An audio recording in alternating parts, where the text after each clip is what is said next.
Hello and welcome to the 41st episode of Fresh Off the Reel. My name is Lib. And my name is maybe Alien Pat. Who knows? Well, we'll have to wait and see. Well, today we're talking about the third movie that we're doing for Spooktober. 3 out of 4. We said 5, but now it's 4. You'll see why Yeah, soon. lots of things changing that we talked about like 2 weeks ago. But anyway, And it is what it something is. changing that we talked about 5 seconds ago. So yeah, just sit back, relax, enjoy the show, enjoy the thing. Yeah, today we're talking about The Thing, the original 1982 movie, and like we did with Dracula, we're gonna compare it to the 2011 version. Yep. 2011 one is a prequel, but a lot of people do talk about them as if they're like kind of a soft reboot, kind of a remake. They're very similar movies, so that's why they're kind of talked about in that regard. Yeah, we'll get into that when we get into that. There'll be a lot of jumping around, I feel, in this episode, at least more than usual, because you can't really talk about the thing 2011 without talking about the original. And I feel like it's going to be a lot of like we'll be talking about something from '82 and then be like, oh yeah, and this is why 2011 sucks because it does this instead. Yeah, Yeah. So let's get on with the show. yeah. Let's talk cinema. Oh, but before that, let me and like just say this in case you didn't know that the 1982 The Thing is not the first The Thing movie, because The Thing is based off a book called The Thing from Another World, and then that book was adapted in 1951. There was a movie called The Thing from Another World. It's the same movie. Like I don't know if it's shot for shot the same, but the stories from the book. I didn't read it. I didn't know the book existed until I did my research on this. But The Thing 1951 was the first movie, and then John Carpenter remade that movie. That's what we're reviewing today. And it's also like not the first movie of this kind. Invasion of the Body Snatchers is a very similar movie as well. I think it came out a few years earlier. I want to say like 75. Let's check. Yeah, so like, Invasion of the Body Snatchers is very similar to this. The Fly is another very similar movie, that came out after the thing. I'm pretty sure. This era, a lot of movies like this, a lot of impersonation horror, a lot of psychological horror, a lot of drama. It was fun. This movie is great. Invasion of the Body Snatchers is also great. I haven't seen The Fly in a long time, but I remember enjoying that one a fair bit as well. It's cool because I just I just checked. So Invasion of the Body Snatchers came out in 1978. I was close. Yeah, there was a reboot of it just called Body Snatchers in 1993. But apparently this reboot is fine, not absolutely garbage like The Thing. So let's read the plot synopsis. I'll read the plot synopsis for one of them. You read the plot synopsis for the other one, I guess. Sure. Which one you want to read? Oh my God, this is I'll long. I'll do 2011. I'll do. All right, let's start with 1982. This was directed by the legend John Carpenter. This is not the first John Carpenter movie we talk about here. If last Halloween on our very first Spooktober, we reviewed Halloween, the first one that John Carpenter directed. It's the only one he directed. John Carpenter also directed an Elvis movie starring Kurt Russell. For some reason, I thought you meant he directed the Elvis movie, and not. No. I forgot Elvis did movies. So yeah, that was a thing. My mom loved them when I was a kid. No, And this is not one that had Elvis in it. Oh, Kurt Russell plays Elvis in this movie. okay. Yeah. So it's a different Elvis movie than Elvis, but it's not an Elvis movie like Elvis was in. That's a Yes, lot of Elvises. Okay. exactly. Yeah. All right, so in remote Antarctica, a group of American research scientists are disturbed at their base camp by a helicopter shooting at a sled dog. Are they gonna fucking describe the whole movie? I mean, that's it. That's the movie, right? That's the beginning. When they take in the dog, it brutally attacks both human beings and canines in the camp, and they discover that the beast can assume the shape of its victims. A resourceful helicopter pilot and the camp doctor lead the camp crew in a desperate, gory battle against the vicious creature before it picks them all off one by one. It's the exact same. That's it. Wait, it's the exact same. No, no. Oh, The okay. movie's the movie's the exact same. I thought When I thought this. paleontologists getting a phone call. I'm not answering that. That was I had to share that with the audience. Yeah. When paleontologist Kate Lloyd travels to an isolated outpost in Antarctica for the expedition of a lifetime, she joins an international team that unearths a remarkable discovery. Their elation quickly turns into fear as they realize that their experiment has freed a mysterious being from its frozen prison. Paranoia spreads like an epidemic as a creature that can mimic anything it touches will pit human against human as it tries to survive and flourish in the spine-tingling thriller. Oh, it calls itself a thriller, does it? Yeah, it's not a thriller. It's a fucking monster movie. It's not a thriller. Yeah. So yeah, yeah. So this is the both these movies are they have the same antagonist, the same plot, the same story. They're pretty much one and the same. It's just the 1982 one is so much better in every single feasible way. How many stars did you give the original? 5. It is one of my favorite movies ever made. Yeah, same. It's all one of my favorite movies ever made. 5 stars. I love The Thing. It's so It's good. it's in my top 50. It might be somewhere in the top 15, honestly. Maybe even a top 10. I'm not a horror guy, but I love The Thing. I loved this movie when I first saw it, even though it scared the shit out of me. Loved rewatching it. Loved rewatching it recently when I watched it with Lib, not long before we recorded this episode. It's great. Yeah, it's amazing. How many stars did you give the 2011? I give it 2 stars, but with an asterisk, because one of those stars is specifically because Marie Elizabeth Winstead is in this movie, and I love her. So one of those stars is dedicated to Marie Elizabeth Winstead. Otherwise, it's like a 1 out of 5. This movie's not good. Yeah, I have it at 1 star. I fucking hate it so much. And funny thing, pretty much like when there was like 20 minutes left in the movie, I was like, I'm just gonna write my review now because the movie's done pretty much. There's 20 minutes left and we know what's gonna happen. But then the movie this is the first time I watched the 2011 one, by the way. Like the original, I've seen it so many times, but the 2011 one, like the near like the 10 minute before there's like 10 minutes left in the movie, they go inside the UFO and there's like this like weird fucking technology bullshit CGI shit. I was like, I had it at 2 stars. I was like, no, 1 star down. There's 1 star's removed. No, there's no more tension. The movie Yeah, got worse. You think, oh, there's only 10 minutes left. It can't get worse than this. It got worse. which is impressive because the movie was like really bad to begin with, and then they found a way to make it worse. I think the 2011 version is a perfect example of what not to do when adapting a story. Yeah. It does everything wrong when retelling the original. It does everything wrong as a movie. Like not even just as like, because I know a lot of people like to say like the thing is this big masterpiece that you can't touch, right?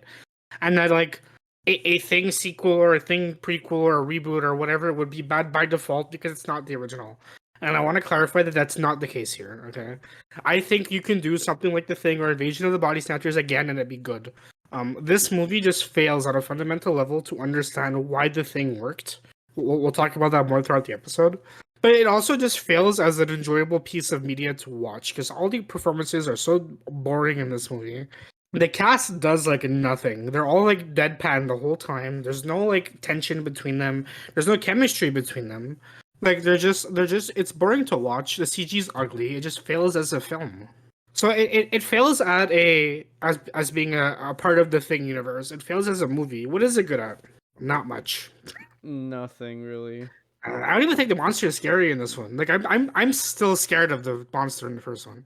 Yeah, the monster in the first one, like the thing, the monster. I get we'll call it the alien or the monster throughout the episode. But the alien is just really, really terrifying. Like it's gross sounding. Like it's like the Foley sounds in this movie are really disgusting, and it looks gross. And then and it's all practical. All the effects in the first movie are practical. Like they did this. No CG was used at all, I don't think, except for like maybe the gunshots. But they could have been shooting blanks, you know. But in in the 2011 one, apparently, as like Pat told me this, that they had practical stuff for this movie, but they scrapped it in favor of CGI, and the Yeah, CGI is terrible. and like because the CGI, just like because of nature of CGI, we never actually see the monster like fully like transform, right? It's always like claws or tentacles coming out of a human, and then the human body is just kind of left dangling there. I guess because it's too expensive to make the alien expand into this big grotesque creature every time, and it just looks lame. Like it's not scary. It's not like interesting because like oh maybe the alien is keeping like the human face of the person to mimic so that the humans won't shoot it. Like no, that never comes up. They're not really afraid to shoot each other. As soon as the alien is revealed, it starts killing immediately. Like, and it's not even killing intelligent. It's not being an intelligent being like it is in the first movie. It just like stabs you, and then you're dead. Yeah, Like, and it doesn't even like kill because like when they first discover the alien in 1982, it's already mimicked somebody, and like it tries to kill to like absorb them. That's how like the first kill is done. It's with the dogs, and then the one of the characters goes and check in on the dogs, and then the alien like transforms and tries to like suck him up like Kirby, you know. yeah, In this one, the alien just like shoots like a tentacle, like a tendril, like carnage, and kills the guy, and then fucks off, right? like prototype. Yeah. Like it's not interesting at all. Speaking of the thing, just I forgot to mention this when I was reading the synopsis, but it's number 58 on Letterboxd's top 250 best narrative features.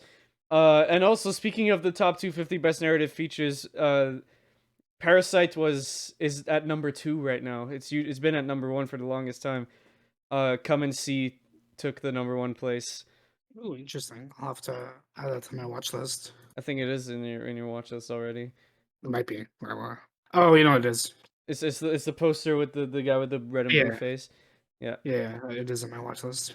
Previous number one, the previous number one on that list, Everything Ever All at Once, is now at number 13. So it's not better than The Godfather anymore, according to people. Maybe it was just recency bias, but I still think it's the best movie ever made. It's still my favorite movie. Still think it's a 5 out of 5. I think it's phenomenal. It's fucking amazing. But back to the thing. When we see the monster for the first time in the 2011 version, it's like frozen in the ice. You could see its silhouette through the ice. So you already know what it looks like to begin with. And I guess, yeah, this is when they discover the alien at first. But all the tension is gone. Because in the first movie, you never see the alien until it starts transforming. Like, there's the dog, and the dog's acting a little weird, and you don't know what's going on. One of the little subtle hints that the dog is a mimic is the dog never barks. It never makes a noise. And then when they put it in the pen, it starts eating the other dogs. Yeah. You don't get any of that in 2011 because like the monster just I keep calling it a monster because whereas in the Thing 82 it's very clearly an alien and it's still an alien in this movie, but like the Thing 2011 is a monster movie at its core. Like it might say it's a thriller, but it's not. It's a monster movie. There's chase scenes. So like I can't get the monster out of my head, like that aspect of it. So I keep calling it the monster. Yeah, the alien in 2011, like it's not trying, like it is trying to like absorb people. That's the goal. But like it's just killing. Like it's killing in monster mode. It's also like intelligent. Like it's leading people into traps, which is like I guess kind of interesting, but like it's not the thing. It's not what the alien is supposed to be. It's just wrong. Like on every level, it's wrong. Yeah, it is. The Thing 2011 just feels like they took, like, I don't know what's a stupid monster movie. Like, it feels like they took. It feels like Alien. It feels like Alien 3. It's a generic alien movie. Yeah, and then the Thing 1982. It feels like it's like it's a mystery movie with It's a horror. thriller. It's a horror thriller. Because I think a big aspect of why the thing is so like beloved now is like the whole movie. There's so much tension between the cast because they don't know they know the alien is among them. They know one of them is the alien, but they don't know who. So they're always at each other's throat throughout the entire movie. And it's interesting because it creates a lot of tension at all times. There's always something to visit visually and like as a watcher like latch onto because there's always something happening even if like during the times the alien isn't even in the room because they don't know that they always act like it does and it's interesting it's such a fun watch and a lot of the time you don't even know like I think the only time it's obvious that the alien is one of them is at the end. Yeah. I think it's supposed to be obvious because it's like, oh, you thought they were safe, but nope, they still failed in the end. But like when you're watching 2011, the whole time the alien is on screen mimicking someone, you know who it is. It's very obvious. Like when they're on the helicopter, it's super obvious which one of them is the alien. When the alien gets what's her name? I mean, what's the character's name? Kate. Yeah, Kate. I can't keep calling her by Marie. Well, when the alien lures Kate into like the supply room looking for keys because they think, oh, the mimic is this other guy who cleaned up blood. It's very obvious that it's her, not the guy they're blaming. Like you never like feel that sense of like dread of like not knowing where the alien is. You always know who to trust. Kate is also like just the worst. Like she's a Mary Sue who has the answer to every question at all times. Yeah, it's like in the first movie, like they accidentally discover that the alien has a weakness to fire, but it like so then the whole movie they're trying to figure out ways to determine who's a mimic, and then they finally figure out like the thing where they put the blood in a petri dish and they take a hot needle and touch the blood. In 2011, like as soon as they start seeing the monster, because they already had like flamethrowers on them for some reason, so they just started burning it, and then Kate is just like, it has a weakness to fire. That's how we'll know. We could just burn him. What the fuck? You don't know that. You only tried fire. In the first movie, they tried guns, it didn't work. They tried throwing things at it, didn't work. They tried punching it, didn't work. Then they tried fire and it did work. And they're like, oh, it's fire. Like they had to figure it out. But in the first movie, it's just, oh, it's fire. We burn it. That's how we do it. Yeah, like they had flamethrowers already, and then they figured, oh well, flamethrower is a weapon. Let's just use the weapon and hope for the best, you know. Whereas like they had to like figure things out in 2020 and in 1982. That's just like the whole movie is like that. Like the whole movie is them like learning how to deal with the situation as it's happening, and you don't get that in 2011 because Kate just knows everything. Like in 1980, in the original, everyone they're suspicious of, they lock them. They lock them away. They make sure that there's no way that they could attack anybody. Like there's this guy. He was a researcher or a doctor or something. I forgot what was his name. Riley, right? Was that his name? Blair is Blair. See, I'm thinking Alien. That's why I said Riley. So, Dr. Blair, he was like analyzing some blood from the alien because they thought it was a great idea to bring the corpse of the alien inside the base and then cut it open and analyze it. Yeah, like and granted, we were watching 2011 and we thought like that was stupid of them to do in that movie, but like they do it did in the same original as thing, well. yeah. You know, curiosity killed the cat and all that, right? So he takes a blood sample and he realizes that the cells are still alive even though the creature is dead.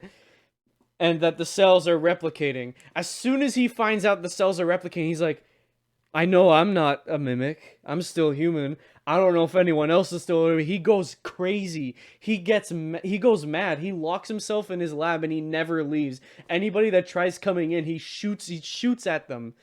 there's nothing like that in 2011. Like they find out that the cells could it could replicate cells and it can mimic like people exactly, and including their voices. It could mimic to pretend to be somebody, and then they're just like, well, shit. Looks like we gotta find out who it is.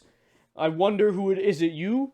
Is it you? Is it me? Is it you? They do that in 2011. In 1982, they're like, "Are you a mimic? No. Bang, you're dead. Oh, guess he's not." Another thing is like in 1982, when they're in situations where like they don't know who the mimic is, they still like they're it's always a scenario where they're like trust nobody, right? But the reality of the situation they're in is even if I don't trust you, I need to stay by you because if you are a mimic, I'm dead. But if you're not a mimic, we're both dead.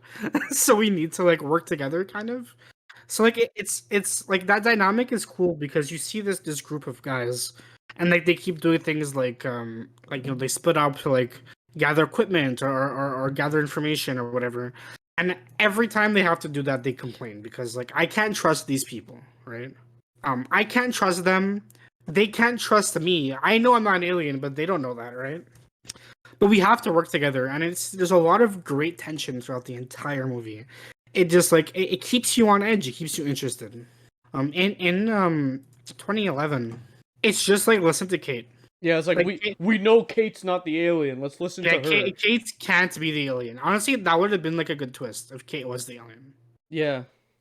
I think like one good thing 2011 does is they introduce this thing that like the alien can't reproduce inorganic matter. It's like the first guy that they find because they kill the alien mid mimic. So like their friend's body is still inside the alien when they cut it open for the first time, and the guy had like a metal like stint in his arm or whatever. Yeah. The alien couldn't mimic that, right? So it was just in the alien's body, but it wasn't able to replicate it.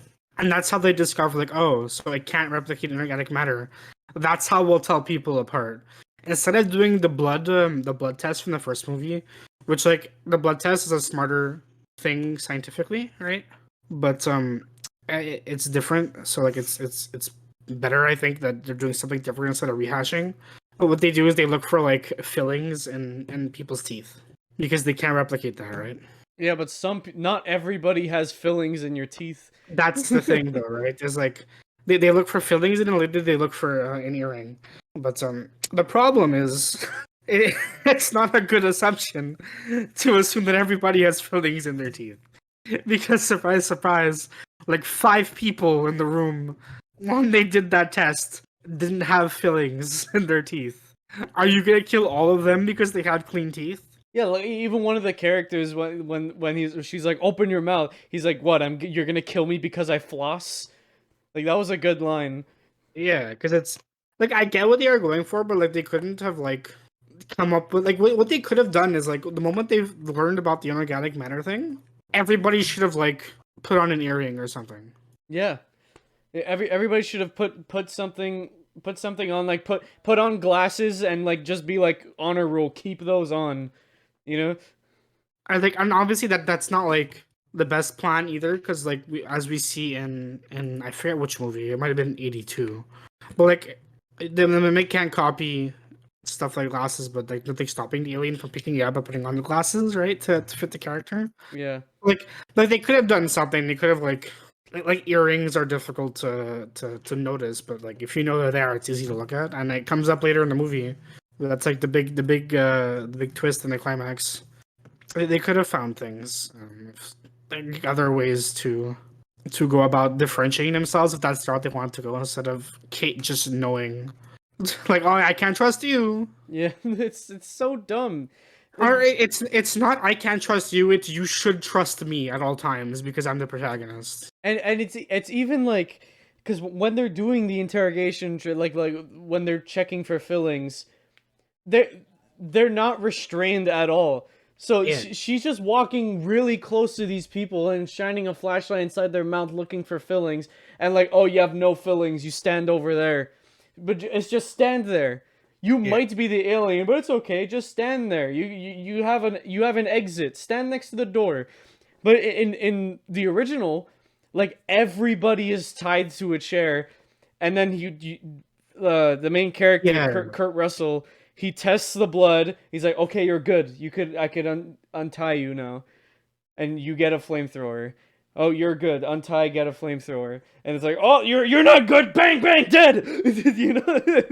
Yeah, and like they even like make a mistake in the 82 movie where they shoot somebody who wasn't an alien. Yeah, someone was instigating Kurt Russell.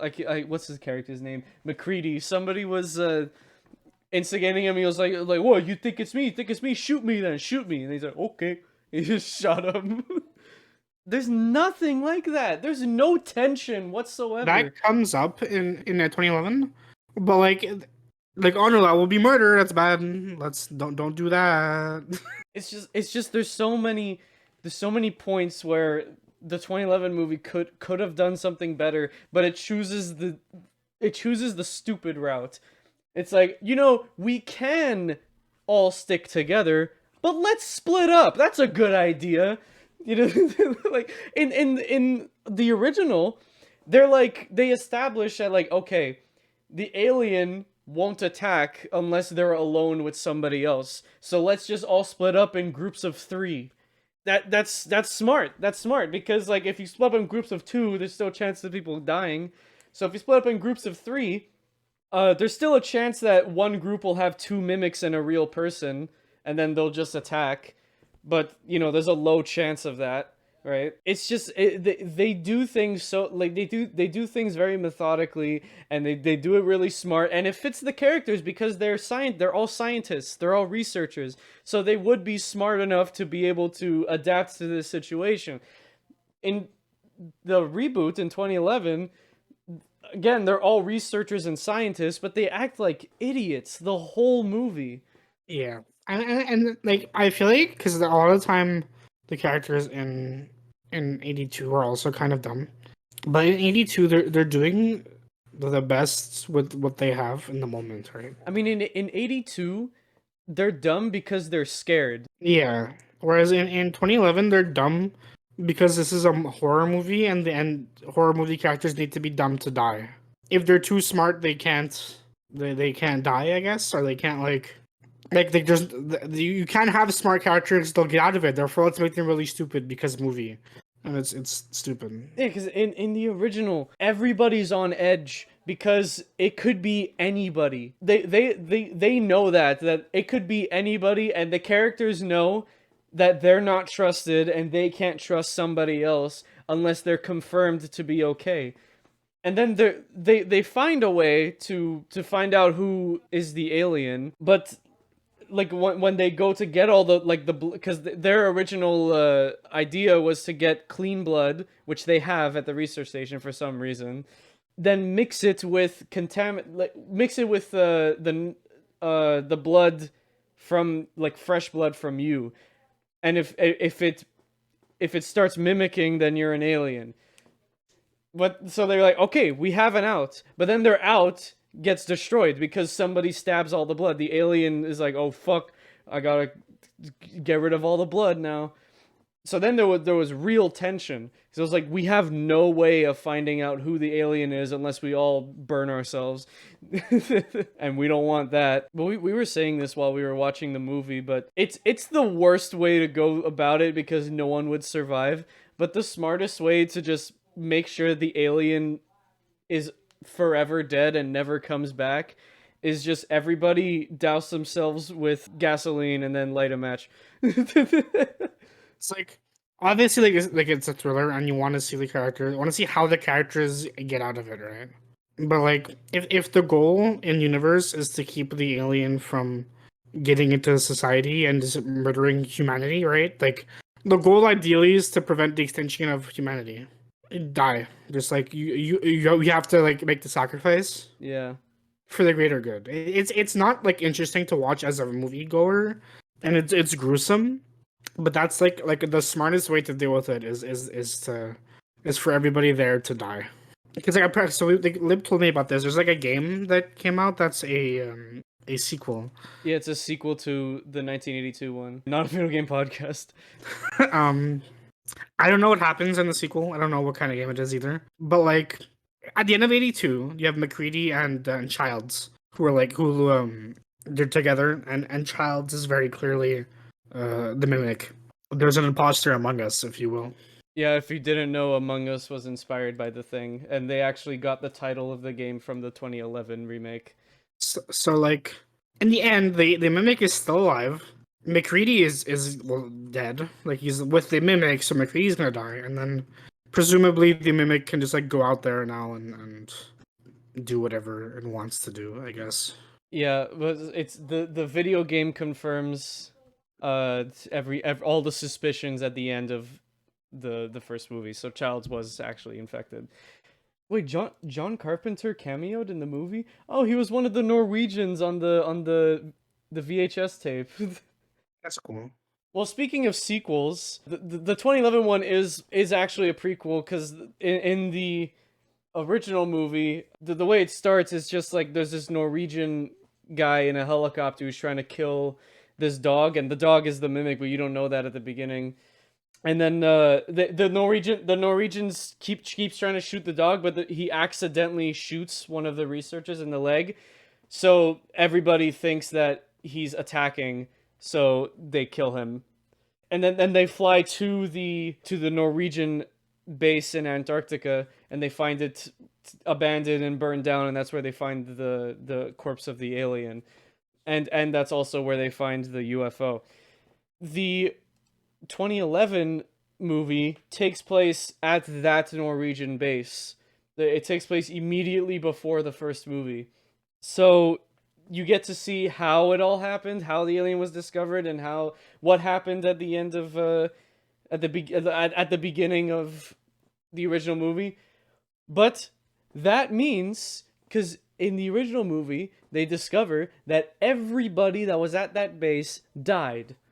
Well, everybody except Kate. Everybody except Kate, but for some reason Kate is not even referenced in the original, like because they put in a VCR, VHS tape, in their like VCR that they have, and they were watching like footage of them digging up the alien and blowing up the area around the UFO. There's no women in that, but I guess there's a retcon. So Kate's the only one that survives, and you know this because everybody, you know this going into the movie because everybody in the original that was at the Norwegian base, you know that they died. Like you don't know how they died, but as soon as the alien is discovered in the original movie, you're like, oh okay, the alien killed everybody, and then the facility burnt down. So you know going into 2011 that none of these characters matter because they're all gonna die, except for Kate. Yeah, and like you know they die, so you don't like care about them to begin with, right? Then the movie does nothing to make you care about them. Like Kate's just like she's just a Mary Sue. All the other characters are just like one note, boring caricatures, right? Like the movie does nothing to make you care, even though you know they're gonna die. And I think you can tell stories with characters who have like bad endings, right? And you could tell stories in movies with characters who have bad endings that you know about. Look at like Star Wars Rogue One, for example, a movie we talked about on the podcast. Yep. One of Lib's favorite movies.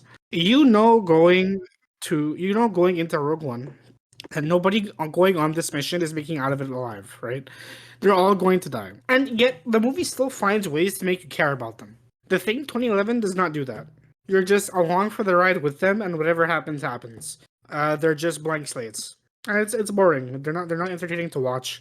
On top of that, the performances, for the most part, are pretty bland. They're not interesting to watch, or you can't really enjoy them. They're boring. It's as simple as that. They're boring performances. So it just fails. Like I can't care about them, and the movie doesn't want me to. So I didn't.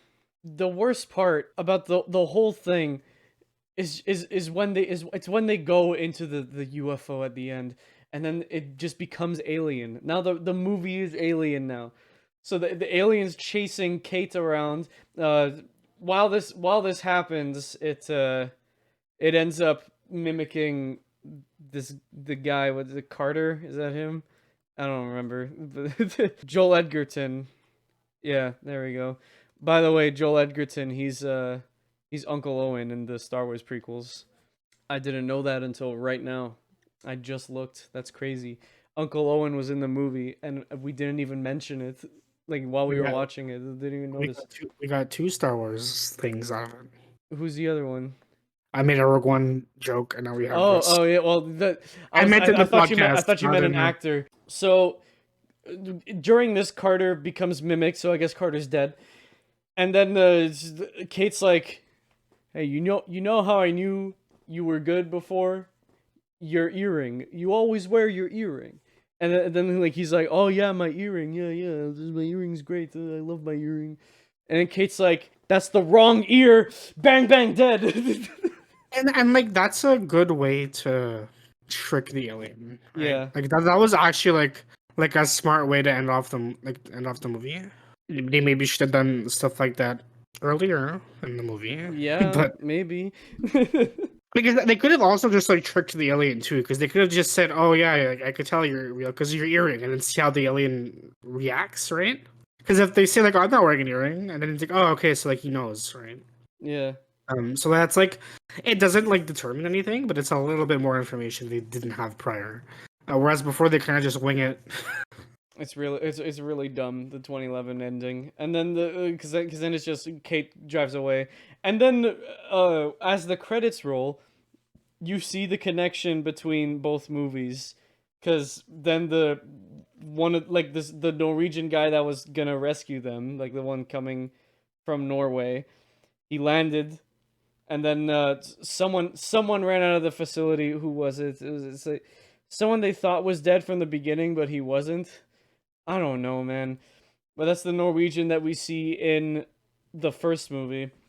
And he's like, the dog is running out of the facility, and he's like, "That's no dog. We gotta kill it. We gotta kill it now." And then that it connects to, because that's how the first movie starts. And that connection felt like it was just thrown in because it happens the day after, not the night after. And why didn't the alien just start running? Why did the alien only start trying to escape the base the day later after everybody's left? So the alien just hung out there for a little bit. He was just chilling there until the Norwegian guy made it to the base. Yeah, basically. Like what? And then the ending of the original movie is way better because it leaves you like in the dark, because the only two survivors is McCready and Childs. You're thinking like one of them has to be a mimic because they're acting weird to each other. So right. And the movie ends on a cliffhanger. It's like so what's your plan? What do you want to do? And then McCready's like, "Well, let's just sit here for a little bit." And then in the video game, it's revealed that they stayed there and they both froze to death, and Childs was actually infected. So really, nobody survived. Nobody survived the first movie. Like the alien did, I guess. Oh yeah, the alien did, but yeah. I love that original movie. It's really good. Yeah, like the easy 5 stars. I love rewatching it every time. I might make it a tradition of watch it every Halloween now. It's genuinely scary. It's the scariest movie I've ever seen, because you never know. You never know the first time you watch it, obviously, you never know who it is. Like it could be anybody, and anybody could die at any time.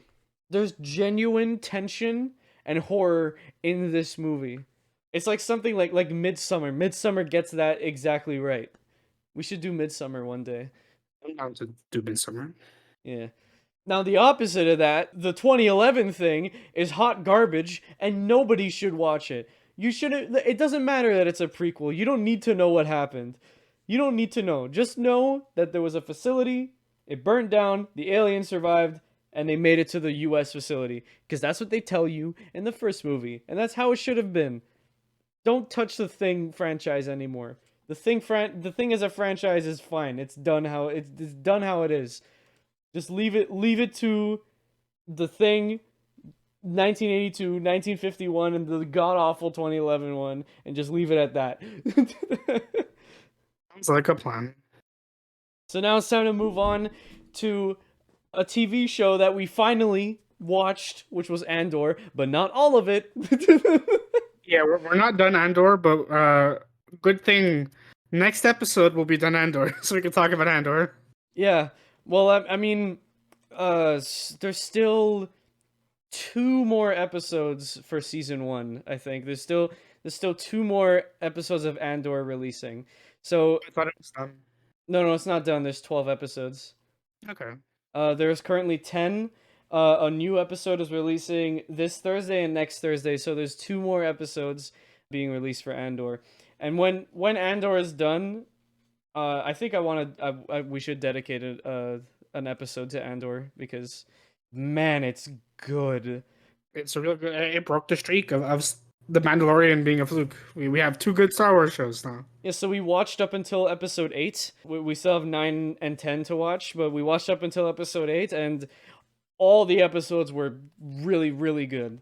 Like, just episode 8 is where I think he gets arrested in episode 7, and episode 8 a lot of it takes place in the prison. I love that prison. Like, it's so cool. It's so cool how disconnected it is from most of the Star Wars universe. It feels fresh, it feels new. Everything is so well written. The acting is fantastic. Every character. I don't think there's a single character that stands out to me like as being bad acting. Like, they're all fantastic. Performances are great here. I'm loving the characters and the story. It's really good. This might be the performance of Diego Luna's career. Like that's how good it is. We are both loving Andor, and I can't wait to watch the last 4 episodes. And there's gonna be 2 seasons of this. Oh yes. This is the new Mandalorian. Let's hope it sticks to landing and continues the heat until season 2. Yeah, let's hope. Let's hope. And now we're gonna move on to Backloggd, the segment where we recommend each other movies to talk about in the next episode. And last time, Pat recommended me a weird one. He recommended Kung Pow, Enter the Fist. I did. Yeah. You watched it together. It was the best.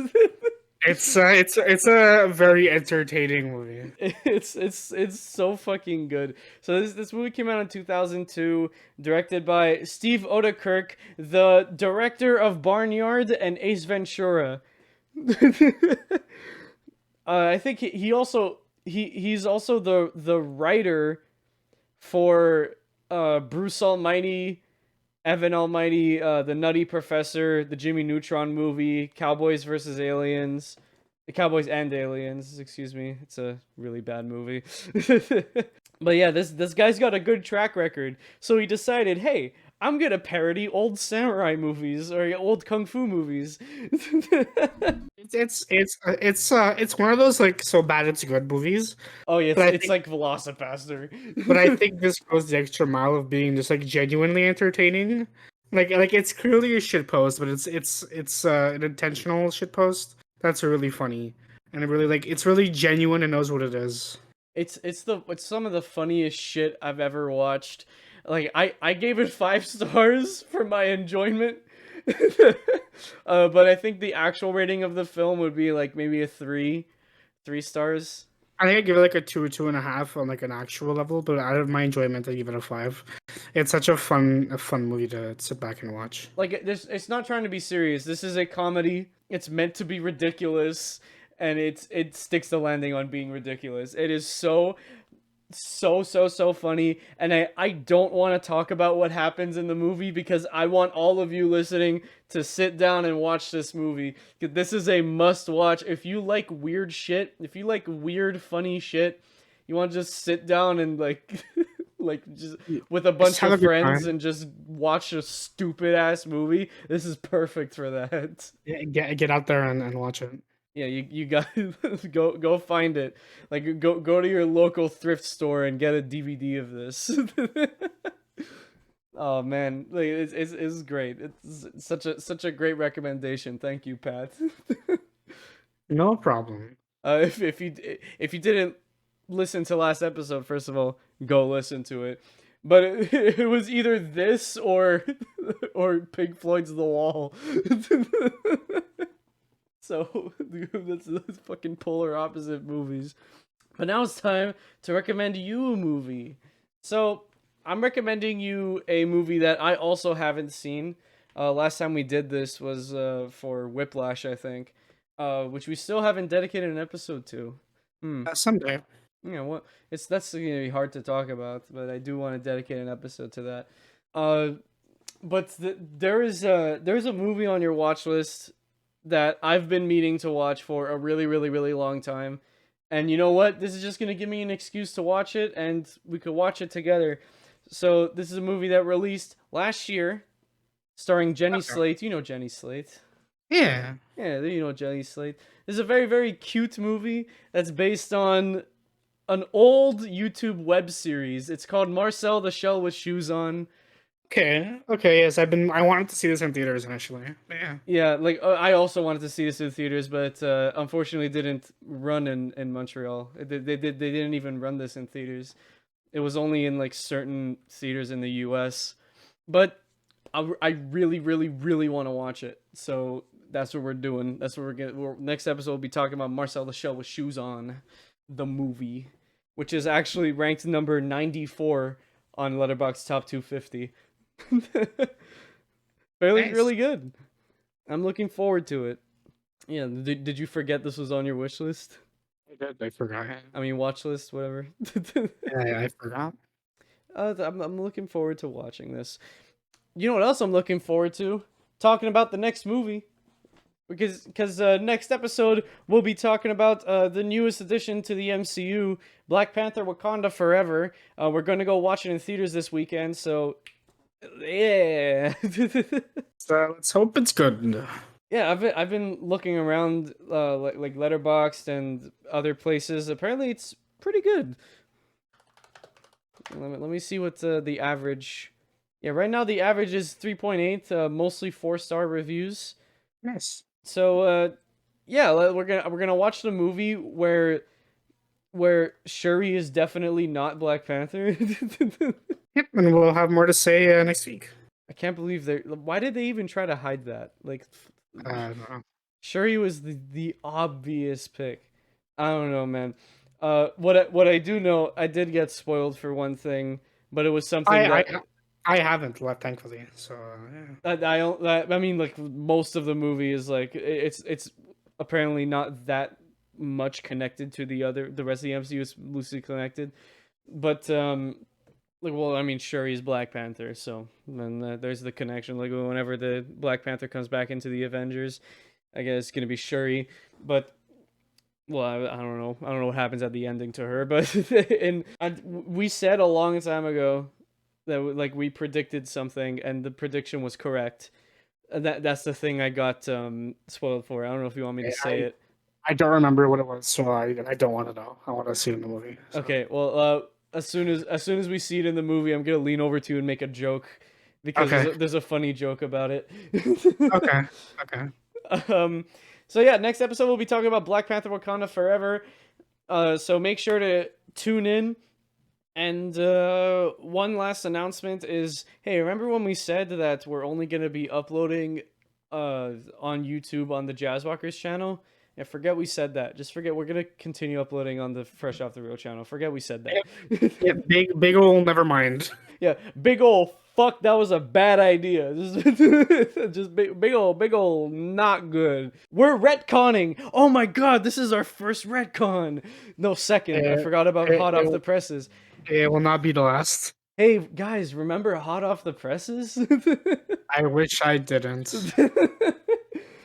But with that being said, thank you all so much for listening to this episode. If you liked it and you want to see more, make sure to check out our Linktree, linktr.ee/freshoffthereel, all lowercase, no spaces, to check out us on Spotify, YouTube, Apple Podcasts, Google Podcasts, Amazon Music, anywhere you listen to music, like even Audible and Stitcher. If you use those, we're on all of that. Make sure you check out our Linktree so you could pick your favorite podcast platform and listen to us on there. You could also find our Letterboxd accounts at the end of that list. You will also find our socials, our Twitter, our Instagram. That you could always get announcements whenever we have episodes coming up, or whenever we do something stupid, like watch Minions Rise of Gru. And then, of course, at the top of the link tree, there is a form that you could fill out to recommend us a movie or a TV show. We'll watch it, and then we'll do an episode about it. So make sure to keep those recommendations coming. We love seeing what you guys want to see from us. But with that being said, we will see all of you in a theater near you. Bye-bye. Hey. They didn't hear you. Bye-bye. I gotta take a call, so I'm muting my mic.